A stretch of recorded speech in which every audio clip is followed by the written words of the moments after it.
Hello दोस्तों, आप सभी लोगों का स्वागत है आपके अपने परिवार फ्यूचर ऑनलाइन क्लासेस सोनपुर में। और जैसे कि आप सभी लोगों को पता है कि आप सभी लोगों का 2024 का एग्जाम जो है खत्म हो चुका है और रिजल्ट बहुत जल्द आने वाले हैं और 25 की तैयारी में हम लोग जो है जुटने वाले हैं बहुत जल्द, क्योंकि इस वर्ष जो है बहुत सारे बच्चों का नंबर कम है और अगले साल जो है बहुत सारे बच्चे प्रिपरेशन करना चाहते हैं। तो इस वर्ष जो है जितना पढ़ाया गया था उतना काफ़ी था और इस वर्ष 2025 में आने वाले एग्जाम जो है उसके लिए काफ़ी हम लोग तैयार हैं। और मैं आपको बताना चाहूँगा कि फ्यूचर ऑनलाइन क्लासेस सोनपुर के टीम मेंबर में हमारे सर नए जुड़ रहे हैं और आज इनका फर्स्ट क्लास है। तो आप सभी लोगों को मैं बता दूं सबसे पहले कि इनका नाम जो है अजय सर है और ये आज आप सभी लोगों को गणित के जो है कुछ कंसेप्ट एलसीएम एचसीएफ के बारे में बताएंगे। तो आप लोग जरूर इस वीडियो के नीचे जो है कमेंट कीजिएगा और बताइएगा कि सर का पढ़ाने का जो तरीका है, जो स्किल है, वह कैसा लगा। जरूर आप लोग बताइएगा, क्योंकि आप लोग ही मेन है, क्योंकि हम लोग कुछ नहीं है, आप हैं तो हम हैं।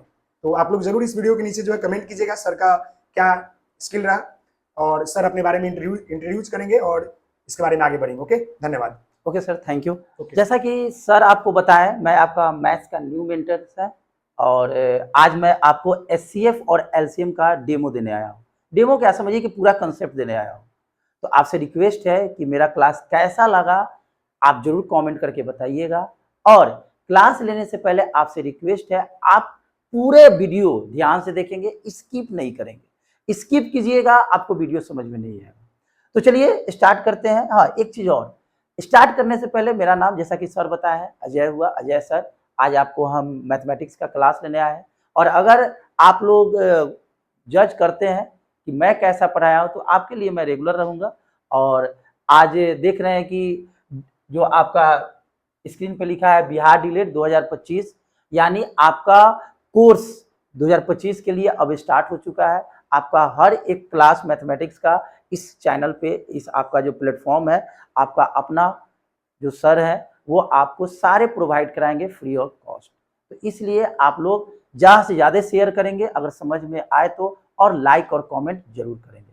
तो चलिए स्टार्ट करते हैं न्यू टॉपिक एलसीएम और एचसीएफ।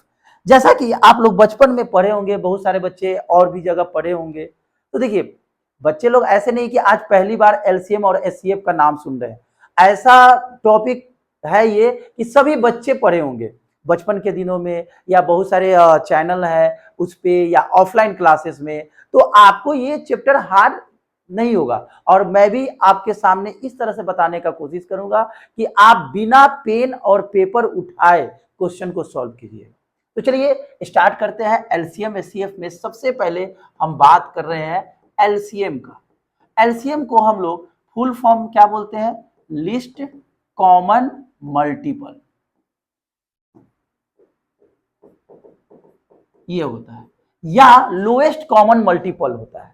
जैसा कि बचपन के दिनों में आप लोग एलसीएम बनाना सीखे होंगे, इस तरह से डिजाइन आपको याद होगा, या फैक्टर मेथड भी पढ़े होंगे। यहां पे देखा जाए तो कंपटीशन में वही चीज है, बट यहां पे थोड़ा फास्ट बनाना है और फास्ट बनाने के लिए आपको कंसेप्ट क्लियर होना चाहिए और वही कंसेप्ट मैं आपको आज बताने आया हूं कि किस तरह से क्वेश्चन देखिए और आंसर को मारिए।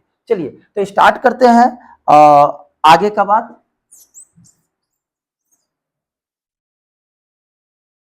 सबसे पहले एलसीएम पे हम लोग बात करेंगे यहां पे फैक्टर मेथड का।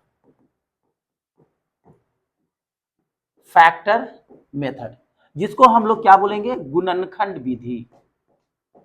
और ये जो गुणनखंड विधि होगा बस आपको समझाने के लिए कर रहे हैं, ऐसे इसको बनाना नहीं है गुणनखंड विधि के द्वारा। बस आपको क्वेश्चन को देखना है और आंसर मारना है, थोड़ा सा कैलकुलेशन होगा, बस वही। बस आपको एक तरीका बता रहे हैं कि आखिर इसमें ये जो गुणनखंड विधि होता क्या है, जिसको हम लोग फैक्टराइजेशन मेथड होते हैं। जो इंग्लिश मीडियम है वो भी आप समझ सकते हैं, बीच बीच में जो भी वर्ड होगा हम यहाँ पे इंग्लिश भी लिखने जाएंगे। यहाँ पे देखिए फैक्टर मेथड है, गुणनखंड विधि है, इसी को बोला जाता है प्राइम फैक्टराइजेशन मेथड।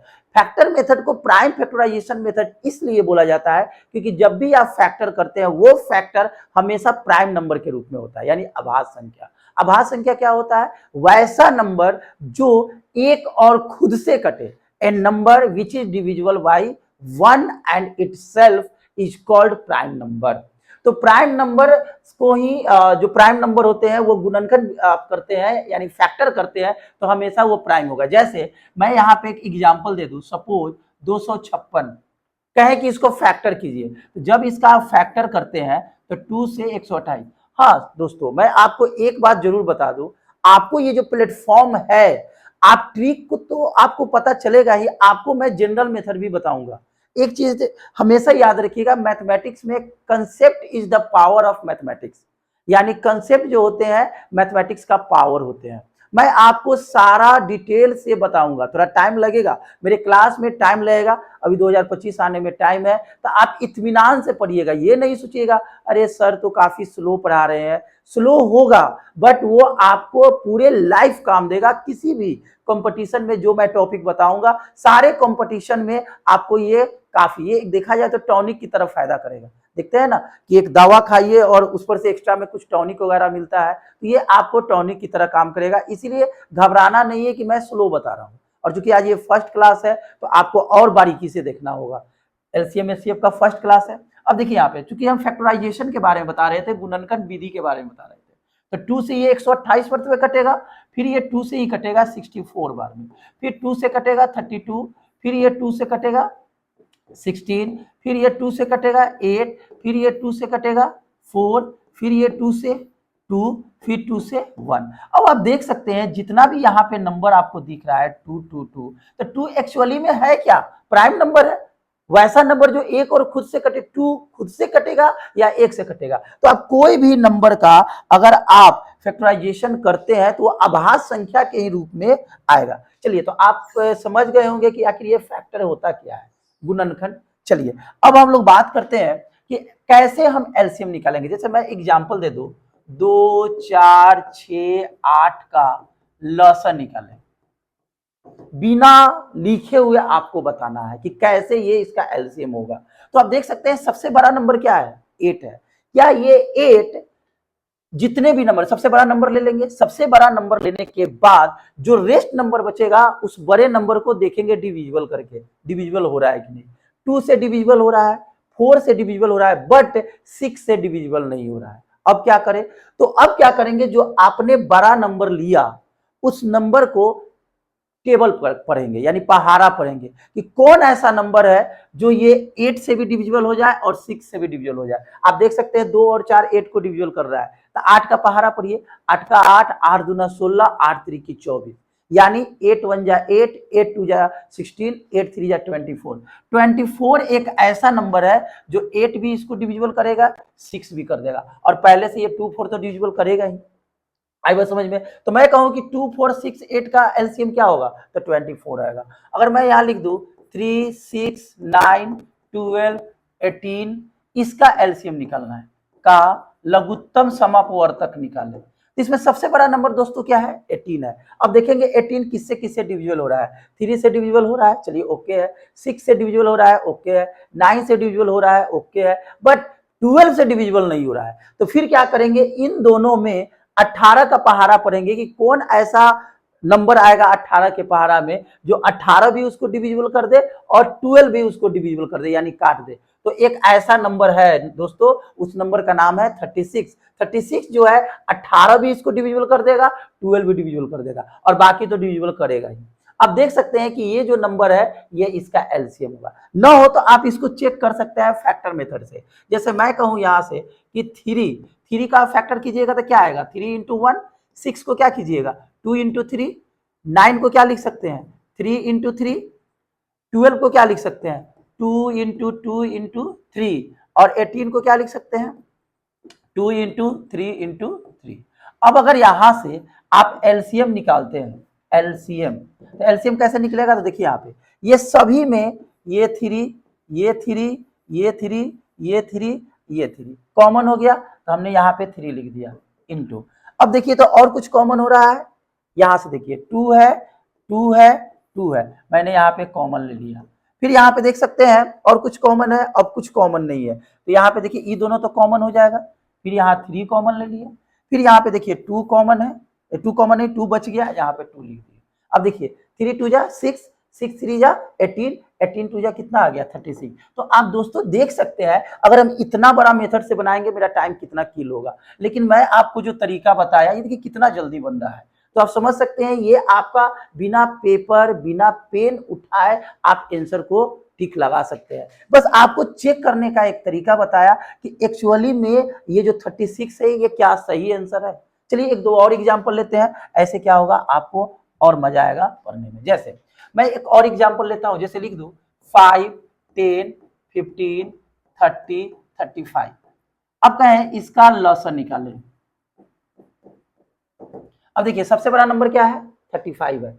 35 जो है 5 से डिविजिबल हो जाएगा और किसी से डिविजिबल नहीं हो रहा है। तो एक ऐसा नंबर लेंगे कि इस टेबल में मतलब इस पूरे में एक ऐसा नंबर लेंगे जो 10 भी उसको डिविजिबल करे, 15 भी करे, 30 भी करे, 35 भी करे। तो आप देख सकते हैं एक नंबर अगर हम कौन सा नंबर ले 35 का टेबल पढ़ेंगे, 35 को एक बार पढ़ेंगे तो 35 आएगा, दो बार पढ़ेंगे 70। क्या 70 15 डिविजिबल करेगा? नहीं करेगा। 30 भी नहीं करेगा। 35 को 3 बार मल्टीप्लाई करेंगे कितना आएगा 105। 105 35 उसको डिवाइड कर देगा, 15 डिवाइड करेगा बिल्कुल करेगा, 30 नहीं करेगा। अब 105 के बाद आता है 140। 140 को अगर मैं 35 से काटूं कट जाएगा, लेकिन आप 15 से काटिएगा नहीं कटेगा। अगर हम 175 लें, 175 उसको 175 को अगर हम 30 से डिविजिबल करें तो वो डिविजिबल नहीं होगा। 175 के बाद कितना आएगा 210 आएगा। 210 से अगर हम काटना चाहें कट सकता है। अब देखिए 210 जो है तो अगर हम कहें तो इस पूरे का एलसीएम 210 आएगा। क्यों 210 आएगा? आप काट कर देखिए 210 को अगर आप 10 से डिविजिबल करते हैं 21, 15 से अगर आप डिविजिबल करते हैं 10 से तो कितना आएगा आप देख सकते हैं। सॉरी 15 ना है, 1 मिनट दोस्तों, यहाँ पे इसको 15 कर देते हैं। 15 से काटिए, 15 एकम 15 कितना बचेगा 6, 15 चौका 60। फिर 15 से अगर 30 से इसको काटते हैं 210 को तो फिर आपको 7 मरते कट जाएगा। और 35 से भी काटते हैं 210 को,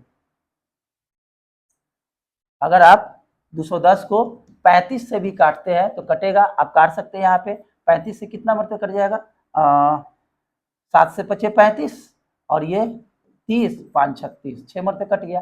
तो हम कह सकते हैं इस पूरे नंबर का अगर एलसीएम निकालिएगा तो कितना आएगा 210। तो उम्मीद है कि एलसीएम का कंसेप्ट अब आपको क्लियर होगा। फाइनली हम लोग इसके बारे में पढ़ लेते हैं। एलसीएम में क्या करते हैं, जो भी नंबर दिया रहे उसमें देखेंगे कि सबसे बड़ा नंबर क्या है और उस नंबर को बाकी जो नंबर बचेगा उससे डिविजिबल करेंगे। अगर कट गया तो सबसे बड़ा नंबर आंसर होगा। अगर सारे नंबर से नहीं कट रहा है, एक दोस्त बच गया उसको काट नहीं पा रहा है, तो एक ऐसा नंबर ढूंढेंगे कि सारा नंबर उसको काट दे। जो नंबर आएगा वही नंबर क्या कहलाएगा आपका लसा कहलाएगा, लघुत्तम समापवर्तक कहलाएगा। ये हुआ एलसीएम का फंडामेंटल बातें। अब हम लोग बात कर लेते हैं कुछ एचसीएफ का। जब हम लोग एचसीएफ का बात कर लेंगे तो एलसीएम एचसीएफ से रिलेटेड कुछ मिसलेनियस चीज पे भी हम लोग बात करेंगे। जैसे मैं आपको समझा रहा हूं,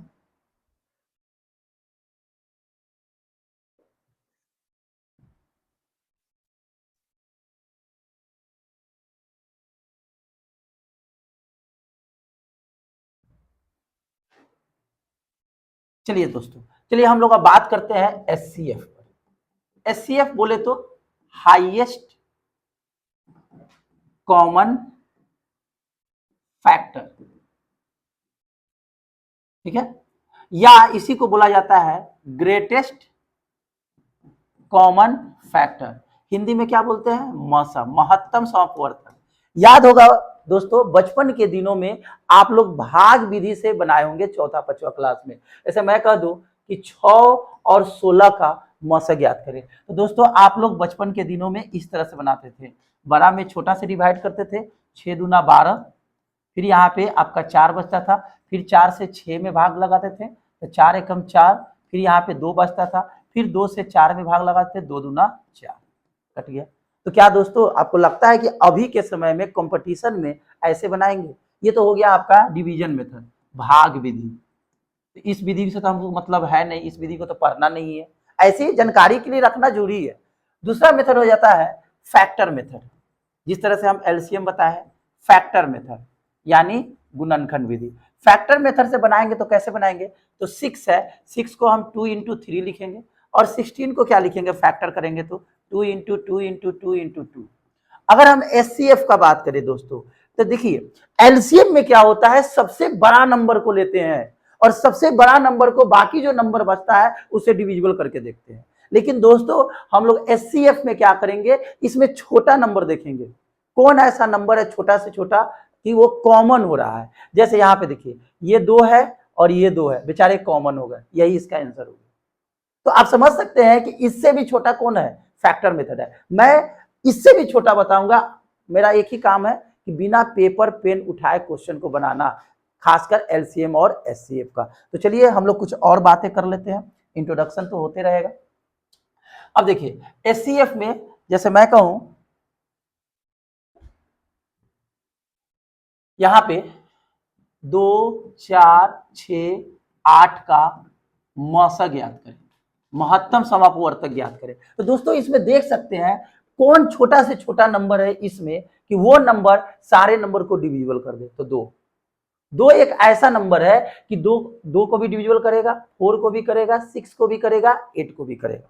कुछ और एग्जांपल ले लेते हैं, जैसे यहां लिख दे 5, 10, 15, 20 का महत्तम समापवर्तक निकाले, मौसा क्या होगा। इसमें भी देखिए सबसे छोटा नंबर क्या है, 5 क्या सभी नंबर को काट रहा है, यही इसका आंसर होगा, ज्यादा दिमाग नहीं लगाना है।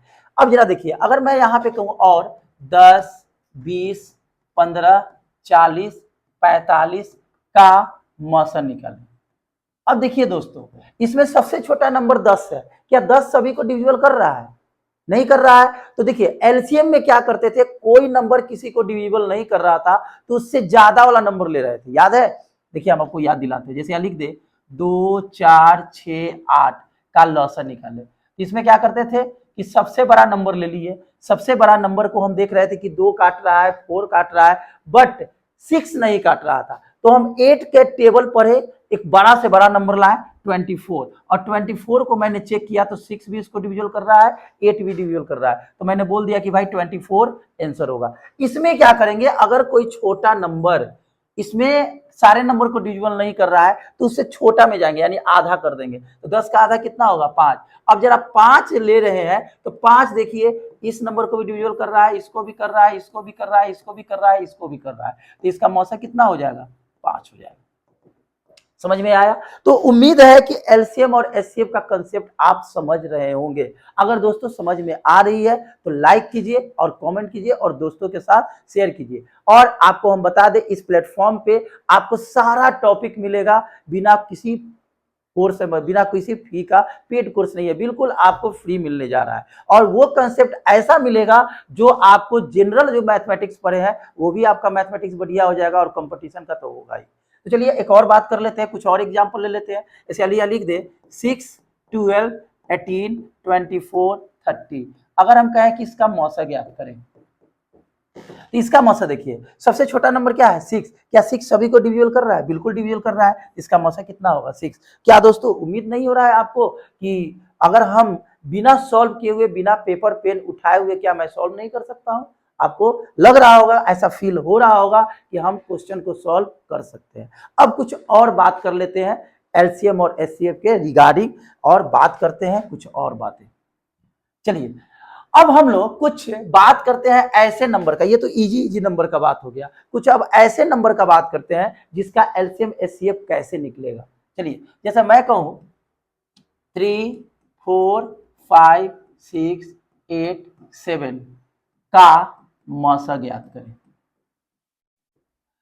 अगर हम कहें कि इसका मौसा क्या होगा तो कैसे निकलेगा, इतना बड़ा नंबर है इसका, इतना सारा नंबर, इतना बड़ा नहीं सॉरी, इतना सारे नंबर्स हैं, डिजिट्स हैं, इसका मौसा निकलना है। तो याद रखें दोस्तों, अगर कहीं पे भी 2 ऐसी संख्या आ जाए जिसके बीच का कॉमन फैक्टर कुछ नहीं हो, यानी गुणनखंड कुछ नहीं हो, तो वैसे क्वेश्चन का मौसा 1 होता है। जैसे आप यहाँ पे देख सकते हैं 4, 6 के बीच में कुछ ना कुछ कॉमन है, 8 में भी कुछ कॉमन है, 3 और 6 के बीच में भी कॉमन है, लेकिन 5, 7 एक ऐसा नंबर है जिसके बीच में कुछ कॉमन नहीं है, यानी दोनों कैसी संख्या है, अभाज्य संख्या है। ये दोनों अभाज्य संख्या है। ये 2 अभाज्य संख्या होने के कारण हमेशा एक कंसेप्ट याद रखिएगा, 2 अभाज्य संख्या के बीच का जो मौसा होता है ऑलवेज हमेशा क्या होता है, सॉरी 1 होता है, हमेशा के लिए 1 होता है। यहाँ पे इसका आंसर क्या आएगा, 1 आएगा। आप देख सकते हैं इतना सारा नंबर है, लेकिन ये 2 नंबर के कारण हमेशा इसका मौसा कितना हो जाएगा 1, क्योंकि ये दोनों कैसी संख्या है, अभाज्य संख्या। जैसे आप लोग पढ़े होंगे, एग्जाम्पल लेते हैं 5 और 6 का मौसा क्या होगा। तो आप देख सकते हैं दोनों के बीच का कॉमन कुछ है, कुछ कॉमन नहीं है, तो कॉमन नहीं है तो 1 तो सबके बीच का कॉमन होता है। तो दो अभाज्य संख्याओं के बीच का जो आपका मौसा होता है वो हमेशा क्या होता है 1 होता है। अब कुछ मैं रिलेशन बताने जा रहा हूँ। रिलेशन क्या होता है, देखिए अभी आपको हम कंसेप्ट बता रहे हैं। क्वेश्चन आपका जो टेलीग्राम चैनल है वहां पे आपको क्वेश्चन मिलेगा। आज फर्स्ट क्लास है तो इंट्रोडक्शन दे रहे हैं। पहले मैंने क्या बोला, छोटा छोटा नंबर का एलसीएम कैसे निकालते हैं, छोटे छोटे नंबर का एचसीएफ कैसे निकालते हैं। अब जो अभी हम अगला जो कंसेप्ट बताने जा रहे हैं वो relation between HCF and LCM, यानी मौसा और लसा के बीच में एक रिलेशन होता है। इससे एग्जामिनेशन में क्वेश्चन आता ही है और उम्मीद है कि मैं जब कंसेप्ट बताऊंगा तो आपको याद आ जाएगा कि हाँ ये बात सही है कि इस कंसेप्ट पे क्वेश्चन आते हैं। जैसे आप लोग पढ़े होंगे या किताब में देखे होंगे, मौसा गुना लसा बराबर पहली संख्या गुना दूसरी संख्या। आप इस बात को जानते होंगे, मौसा गुना लसा बराबर पहली संख्या गुना दूसरी संख्या। आप बचपन के दिनों में पढ़े होंगे, सीबीएसई वाले इस तरह से पढ़े होंगे, एचसीएफ इंटू एलसीएम इंटू पहली संख्या को ए और दूसरी संख्या को बी। यह सीबीएसई वाला का स्टाइल है और ये बिहार बोर्ड या अदर जो हिंदी मीडियम वाले हैं उनका स्टाइल है। ये थोड़ा अंग्रेजी मीडियम वाले हैं और ये हिंदी मीडियम वाले को है। आपको फिर से हम बता दें कि इस चैनल पे जो मैथमेटिक्स मिलेगा वो हिंदी इंग्लिश दोनों मिलेगा। चलिए, तो हम लोग यहां से अगर एक क्वेश्चन एग्जाम्पल दे दें, जैसे मैं कोई छोटा सा एग्जाम्पल, इस फॉर्मूला को आपके कंसेप्ट को मैं क्लियर कर रहा हूं। जैसे मैं कहूं 2 और 14 का या 12 और 14 का मौसा और लसा निकालें। याद रहे दोस्तों, ये फॉर्मूला हमेशा दो संख्याओं के बीच में ही होगा, दो से अधिक नहीं। इसका आंसर निकलना है। इसको कैसे सॉल्व करेंगे, तो आप देख सकते हैं अगर मैं कहूं 12 और 14 का लसा निकलना है तो आपको लसा निकालने तो आता है। लसा कैसे निकलता है, पहले बड़ा नंबर ले लेंगे और बड़ा नंबर को देखेंगे क्या छोटा नंबर उसको डिविजिबल कर रहा है, बिल्कुल डिविजिबल नहीं कर रहा है। आप देख सकते हैं 14, तो 14 का पहाड़ा पढ़िए, 14 और 28, 14 दूना 28 होता है, 28 12 उसको नहीं काटेगा, 14 तिया 42 नहीं काटेगा, 14 चौका 56 12 नहीं काटेगा, 14 25 70 नहीं काटेगा। ठीक है, 14 5 70 हो गया, 14 छक 84।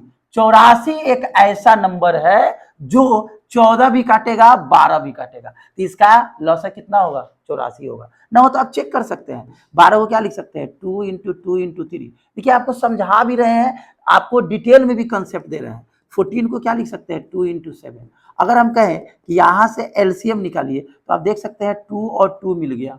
जब 2 और 2 मिल गया तो यहाँ पे क्या लिख सकते हैं 2, फिर क्या बच गया इसमें का, ये 2 बच गया, ये 3 बच गया, ये बच गया, ये बच गया और ये बच गया। तो हम क्या लिख सकते हैं 3 इंटू 7, मल्टीप्लाई कीजिए, 2 दूना 4 तिया 12 बरसते 84। तो देखिए इसको बनाने में काफी टाइम लग रहा है, अगर थोड़ा सा दिमाग लगाइएगा तो आप सामने बना सकते हैं। फिर अगर हम कहें कि इसका एलसीएम भी जरा निकालिए, 12 14 का क्या निकाले, सॉरी महत्तम समापवर्तक निकाले, तो इन दोनों में छोटा नंबर कौन है 12। 12 14 को नहीं कट रहा है तो 12 से छोटा में जाएंगे आप। दो एक ऐसा नंबर है जो 12 को भी काटेगा 14 को भी काटेगा, तो दो इसका क्या हो जाएगा मौसा हो जाएगा। अब क्या कीजिए, मौसा और लसा को जरा गुना कीजिए, देखिए तो क्या आ रहा है। तो मौसा कितना है 2 और लसा कितना है 84, कितना हो जाएगा 4 दूना 8 8 दूना 16 168। और जरा ये दोनों नंबर को मल्टीप्लाई कीजिए, 12 गुना 14 कितना आएगा, 12 दहा 120 बच्चों 48 168। तो आप कह सकते हैं कि मौसा लसा का जो गुणनफल होता है वो दो संख्याओं के गुणनफल के क्या होता है बराबर होता है। तो आप उम्मीद है कि दोस्तों ये फॉर्मूला आपको समझ में आया होगा। अब जब हम यहाँ पे ये फॉर्मूला बता दिए, HCF into LCM is equal to A गुना बी, यानी मौसा गुना लसा बराबर पहली संख्या गुना दूसरी संख्या, तो इससे आपका 4 फॉर्मूला आता है। अगर मैं कहूं कि यहां से एचसीएफ निकालिए तो एचसीएफ का फॉर्मूला क्या होगा ए इंटू बी। देखिए ए इंटू बी, ये मल्टीप्लाई वाला इधर क्या हो जाएगा दोस्तों डिवाइड में हो जाएगा। दूसरा अगर फॉर्मूला बोले कि एलसीएम जरा निकालिए, एलसीएम कैसे निकलेगा, तो एलसीएम जब निकालिएगा तो ये आपका डिवाइड में आएगा एचसीएफ। तीसरा फॉर्मूला अगर हम कहें कि यहां से ए निकालिए, ए बोले तो पहली संख्या, तो कैसे निकलेगा, तो ये मल्टीप्लाई वाला डिवाइड में हो जाएगा, एचसीएफ इंटू एलसीएम बाई कितना बी। और फोर्थ दूसरी संख्या बी बोले तो दूसरी संख्या कैसे निकलेगा, एचसीएफ इंटू एलसीएम बाई कितना ए। आप देख सकते हैं कि इस रिलेशन से मैं यहाँ पे 4 फॉर्मूला बताया, ये आपका पहला, दूसरा, तीसरा, चौथा। इस पे अभी क्वेश्चन मैं नहीं बताया हूं, इस पे क्वेश्चन बताऊंगा तो सेशन काफी लंबा हो जाएगा, इसलिए आपको इतना ही पे मैं रोकता हूं और अगले दिन इस पे बताऊंगा क्वेश्चन। और अभी फ्रैक्शन वाला एलसीएम और एचसीएफ नहीं बताया, तो दोस्तों घबराएंगे नहीं, अभी कंसेप्ट पूरा क्लियर नहीं हुआ है, बस आज इंट्रोडक्शन क्लास था और इंट्रोडक्शन क्लास में मैंने आपको छोटा छोटा बात बताया। अगर वीडियो पसंद आया, मेरा पढ़ाने का तरीका पसंद आया तो लाइक कीजिए, दोस्तों में शेयर कीजिए और कॉमेंट कीजिए और मुझे बताइए कि मेरा पढ़ाया हुआ आपको कैसा लगा। तो मैं फिर नेक्स्ट टाइम आपको आते हैं और इस टॉपिक के बारे में चर्चा करते हैं। तब तक के लिए धन्यवाद, थैंक यू सो मच।